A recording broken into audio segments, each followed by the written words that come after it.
Good morning and welcome to America's Home Cooking. This is how my husband used to teach me to do cabbage. So I'm going to show you how he taught me.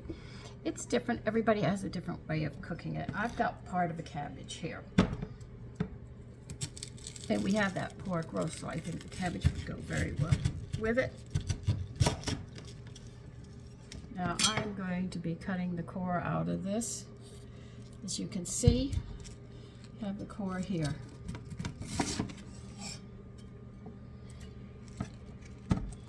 Let's see, how am I going to cut this?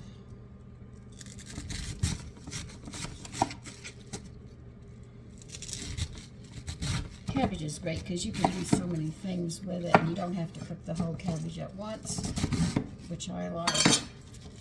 And you break the pieces up. He taught me that too. I said, sure you want them? Yeah, you just pull them apart. A whole head of cabbage is for a large family, but if you don't have a large family, just use part of the cabbage, which will be just fine. Make sure you get that core off, because if you don't, it's going to be tough.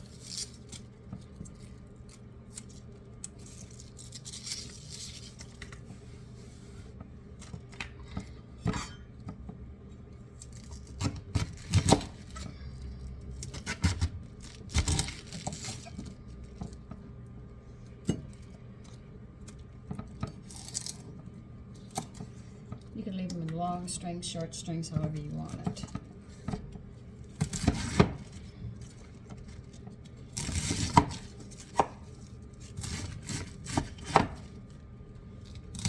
And cabbage lasts such a long time in the refrigerator, which is also nice. So if you don't get to it right away, you don't have to worry about it. You're going to rinse all this cabbage off and let it drain while we do the next step. I'm sure a lot of you do it differently. Some people I've seen just put it in water and boil it. I'm going to rinse it.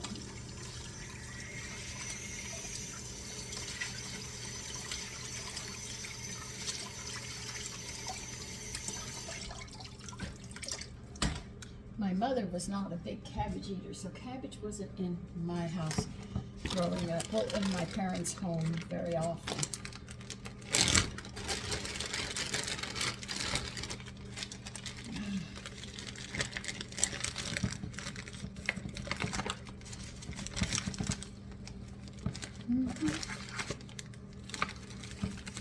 Oh yeah, my bacon's frozen. It's always frozen.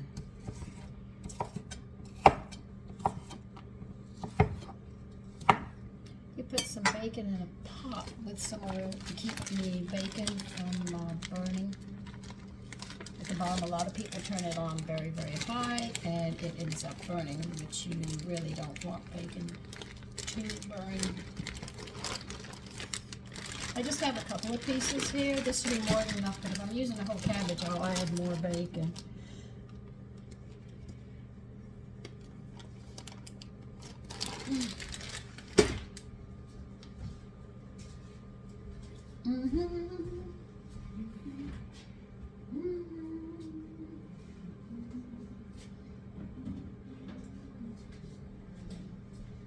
Oh, what did I know it would be? Slightly frozen. Hold on a minute, I'm going to have to get a spoon. Okay, we have the bacon cut ready. I have to get some oil out of my can, and it's pretty cold. Well, it's winter, I expect it. I put a little bit of olive oil in my pot. This is to keep the bacon from sticking and burning. Get a match.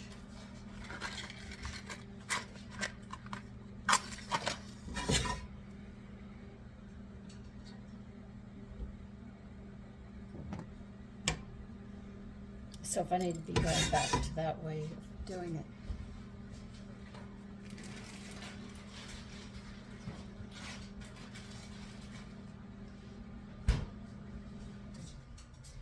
So we're going to warm this pot up.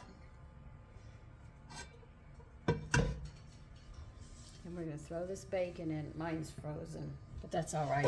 It'll be defrosted in time. So this is how he does it. He introduced cabbage to me this way. Like I said, my mother was not prone to having cabbage. I think my father didn't approve of it, and that's why we didn't have it a lot.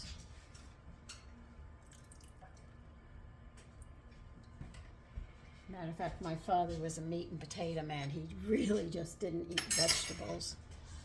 And so we had a lot of salads when I was growing up. My mother would always make a lot of salads for us, different salads. That's why I'm prone to salads. Though she always used vegetables in her salads to get my father to eat his vegetables.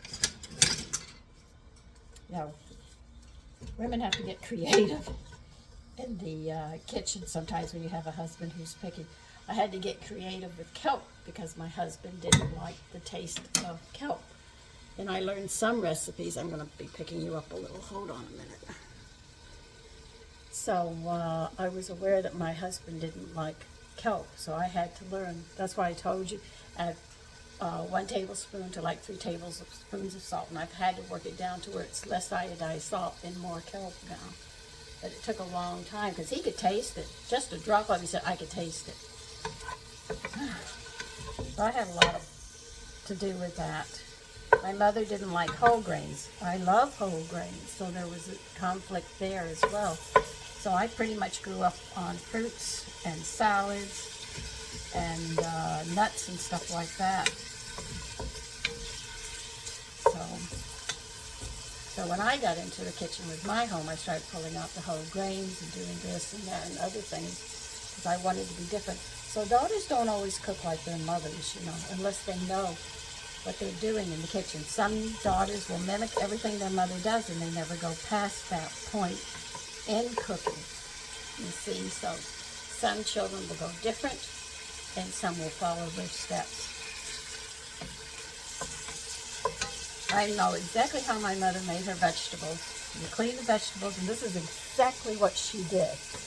She had a special pan that she used, and she'd make sure the vegetables were in bite size. She would put a little bit of oil in the pan, and then she would saute garlic, and then she would throw her vegetables in, toss them around, add a little bit of water, and that's how she cooked them. That was the only way I knew how to cook vegetables. Matter of fact, I don't hardly use my vegetables like that. I like the flavor of my vegetables, so it's very rare I add a lot of flavoring to my vegetables. Now we are going to cook this. I'm going to be defrosting mine at the same time and brown it up. Then what we're going to do, now if you wish you can add stock to this, or just cabbage and water. I might add a little bit of stock for more flavor, but that's pretty much it. But I have the bacon. The bacon has flavor for the cabbage, so I might not just use water.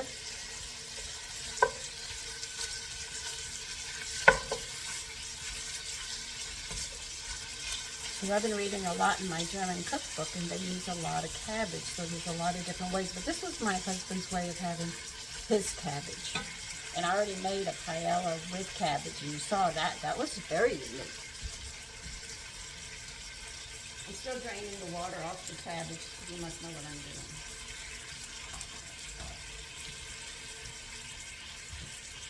So you should use your cabbage as a regular vegetable, not just to make coleslaw and stuff. Use it as a hot vegetable for your meals in the winter. It would be very nice. And you can add them to paella as well, which is different. So we're going to cook this bacon. I don't know how long that'll take.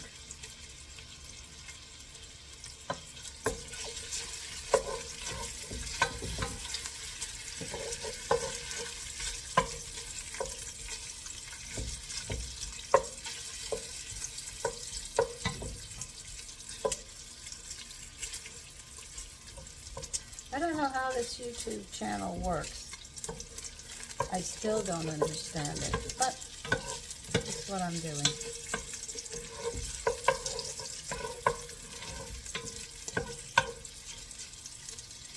But I figured this was the easiest way to show people how to cook. Because when you go to a school, you only do a seminar, I guess, or something like that.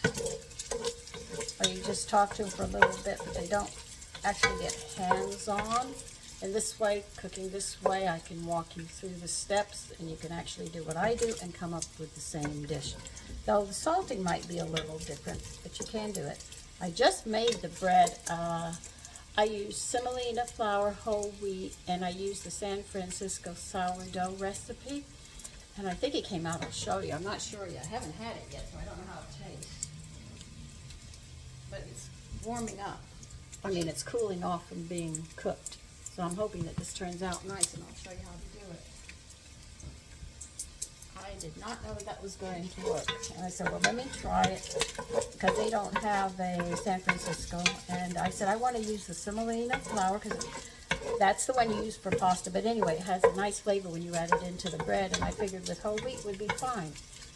I want to try making cream of wheat. She said throw it into the blender and blend it until it was coarse. And I said, well, I threw it into my small blender, and it did not get that way. So I said, I think I did something wrong. I'm going to have to figure it out. I thought she would use the mill, but she's saying use the blender. And I have a small blender. But I'm wondering if I shouldn't use my spice blender instead. I have to think about that. I see the bacon is browning nice. It's a golden color. You don't want to cook it till it's burnt. You don't want that. You just want it till it's golden. Rinse your cabbage and you're going to put it in. And it's a lot of cabbage.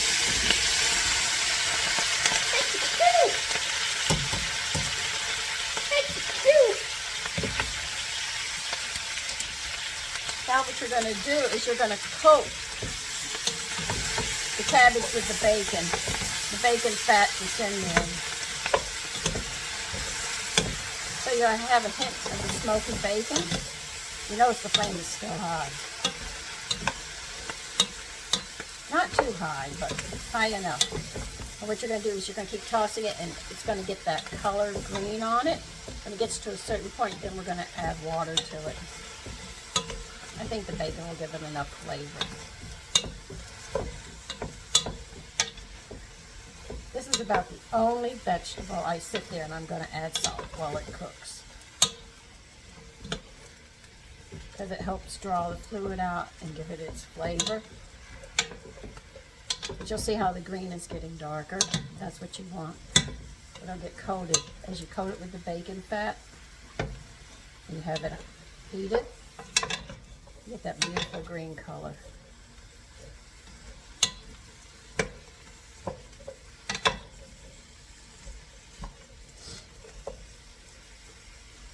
See how nice that turned out? Please, but if you just throw it into water and boil it, you don't get that rich color of greenery that you want. See how green it becomes? That's what you're working for. So you have that green and white, and then you have the brown of the bacon throughout it. Now, you don't want to add a ton of bacon, because if you add a ton, you're just frying it up in the bacon grease.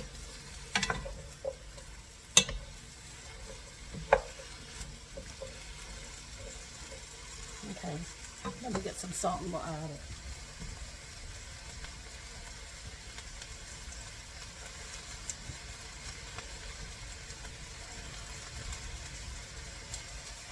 Don't use kelp in this one either. Believe me, I've had a few recipes I've messed up on.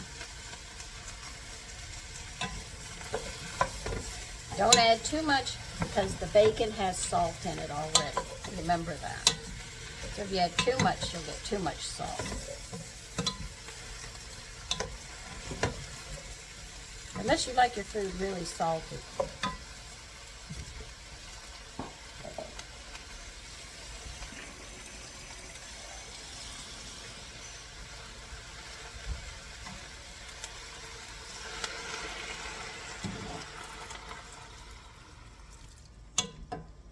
Okay, now I added about half a glass of water, because I don't want to drown these. But I will be checking them and add water as it dries up. Because some people like to flood their cabbage. They boil it with a lot of water and you lose all those nutrients. The thing is we're trying to limit the loss of nutrients as much as possible. So I'm going to turn this up. Let me get the lid. Where did I put it?